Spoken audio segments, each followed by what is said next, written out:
Episode 2 सौदा-ए-इश्क। Narration Avni's voice over. कभी कभी कुछ सवाल जवाब मानते नहीं, वो बस तुम्हें एक अजनबी रास्ते पर धकेल देते हैं। और मैं अब उसी रास्ते पर थी। Scene 1 the mysterious location.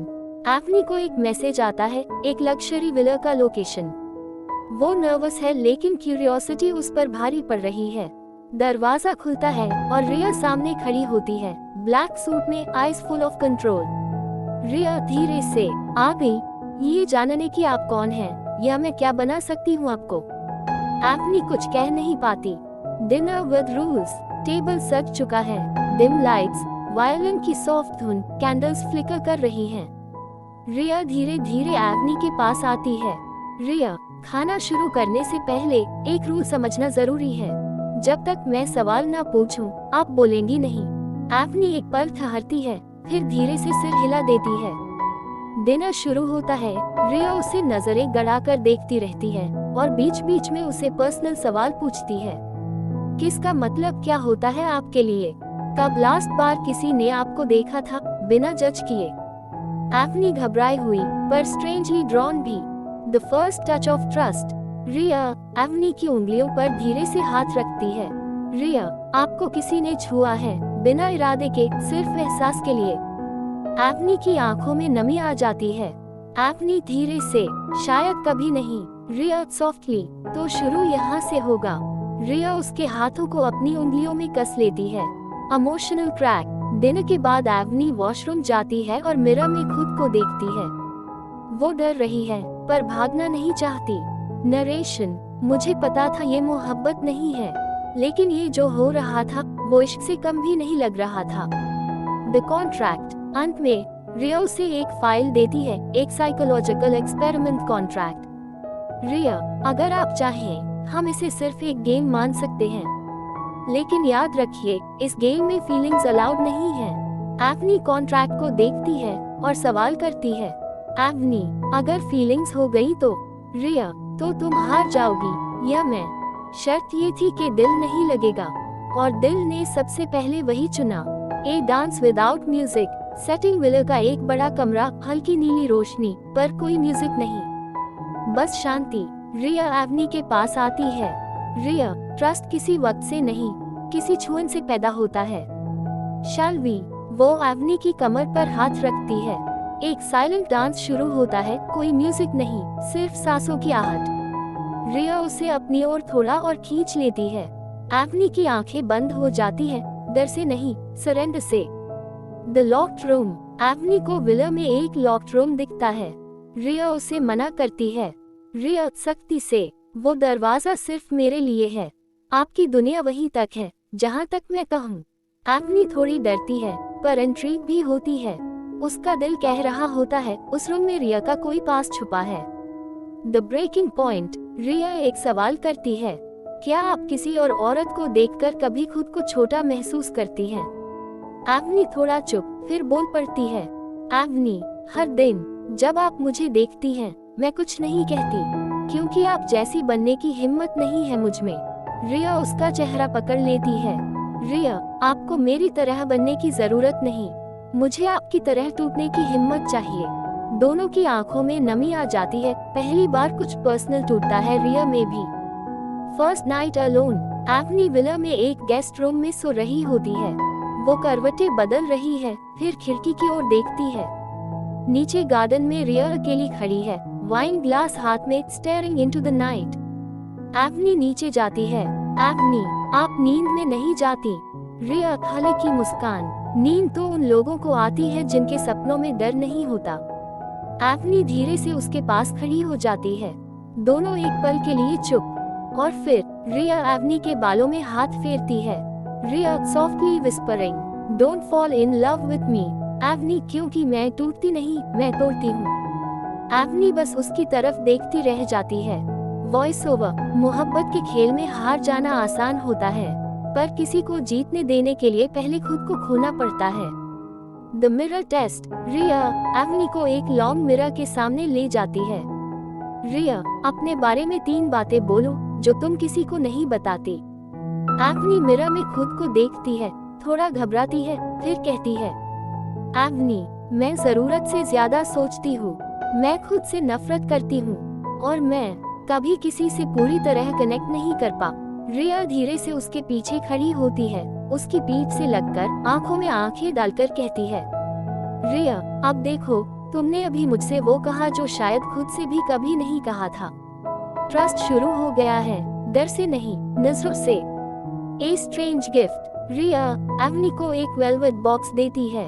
एवनी खोलती है, उसमें एक चोकर है, काले रंग का, बेहद क्लासी, और उस पर एक छोटा सा टैग, माइन। रिया ये बस एक साइन है कि जब तुम इसे पहनती हो तुम मुझे बिलोंग करती हो। नॉट लीगली, नॉट सोशली, सिर्फ इमोशनल सरेंडर के लिए। एवनी का दिल तेज धड़कने लगता है, वो धीरे से उसे पहन लेती है। रिया बस मुस्कुरा देती है, एक ओनरशिप की तरह। The pool scene, midnight. Avni नींद में जग जाती है, बाहर से पानी की हल्की हलचल की आवाज आ रही है। वो बाहर जाती है और देखती है रिया पूल में अकेली है, पानी में हल्की मूनलाइट की चमक। रिया उसे देखती है। रिया तुम चाहो तो आ सकती हो, पानी ठंडा है पर कंपनी गर्म है। एवनी थोड़ी झिझकती है, फिर खुद को ढककर धीरे धीरे पानी में आती है। दोनों पास होती हैं, पानी उनके कंधों तक है। रिया पानी की तरह ही होना चाहिए रिश्ता, कभी बहने दो कभी डूबने दो। एक लंबे पॉज के बाद एवनी सॉफ्टली पूछती है, एवनी आप कभी टूटी हैं? रिया एकदम शांत स्वर में, हर दिन, बस किसी को पता नहीं चलने देती। Jealousy enters. अगली सुबह विला में एक और लड़की आती है, तारानकन मेहर तारानकन, रिया की पुरानी असिस्टेंट या शायद कुछ और भी थी। एवनी जब देखती है कि मेहर और रिया में एक कैजुअल इंटिमेसी है तो उसके अंदर एक हल्का सा जलन का भाव उठता है। पहली बार मेहर उसे देखकर कहती है, रिया जल्दी किसी को पसंद नहीं करती, you must be different. Avni समझ नहीं पाती कॉम्प्लीमेंट था या warning. Riya's control breaks softly. रात को एवनी के जाने के बाद रिया अकेली बैठी होती है।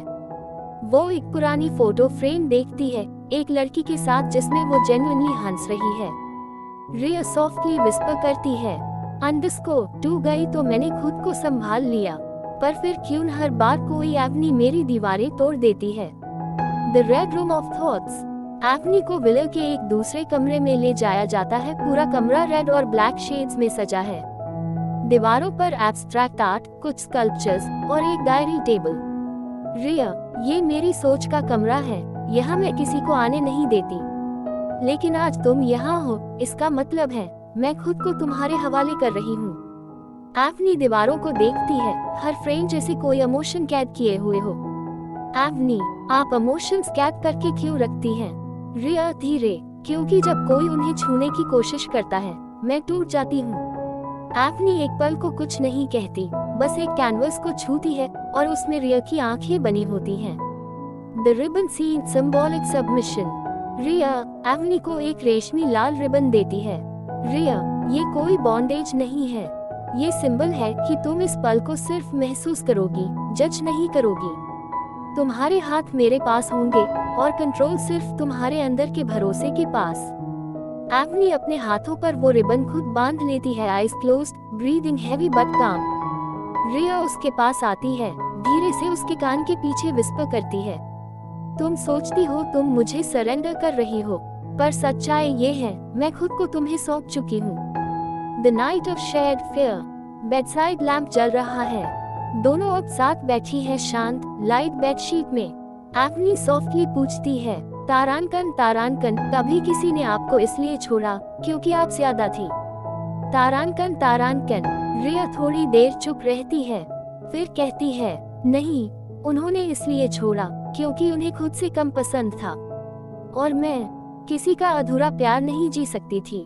तारानकन। एवनी अपना सिर रिया के कंधे पर रख देती है। रिया उसका माथा चूमती है, एक प्रॉमिस की तरह। The burn morning. एवनी खुद से कॉफी बना रही होती है, अचानक उसका हाथ जल जाता है। रिया दौड़कर आती है, पहली बार डर उसकी आंखों में साफ दिखता है। रिया अगर तुम हर्ट हो गई तो मैं खुद को कभी माफ नहीं कर पाऊंगी। एवनी हैरान, पहली बार रिया का कंट्रोल टूटता देखती है। एवनी तो ये सब एक गेम नहीं था। रिया उसे पकड़कर पास ले आती है, उसकी उंगलियों को चूमती है। ये गेम नहीं, पनिशमेंट है मेरे जैसे इंसान के लिए तुम्हारे जैसा कुछ पा लेना। Scene 19 the cliffhanger locked room open slightly. Episode के लास्ट में एवनी हॉल से गुजर रही होती है और वो लॉक रूम थोड़ा खुला होता है। वो अंदर झांकती है और दीवार पर एक पुरानी लड़की की ब्लरी पिक्चर देखती है। उसके चेहरे पे किसी ने नेल से क्रॉस का निशान बना रखा है। एवनी डर जाती है, तभी पीछे से आवाज आती है, रियर डार्क वॉइस, मैंने कहा था उस दरवाजे के उस पार सिर्फ मैं हूँ। अगर तुम वहाँ झांकोगी तो तुम्हें मैं बदल दूंगी। एवनीज विस्पर, शायद अब लौटने का रास्ता नहीं रहा। Voice over code and underscore इश्क की कुछ रातें इबादत जैसी होती है और कुछ सजा जैसी।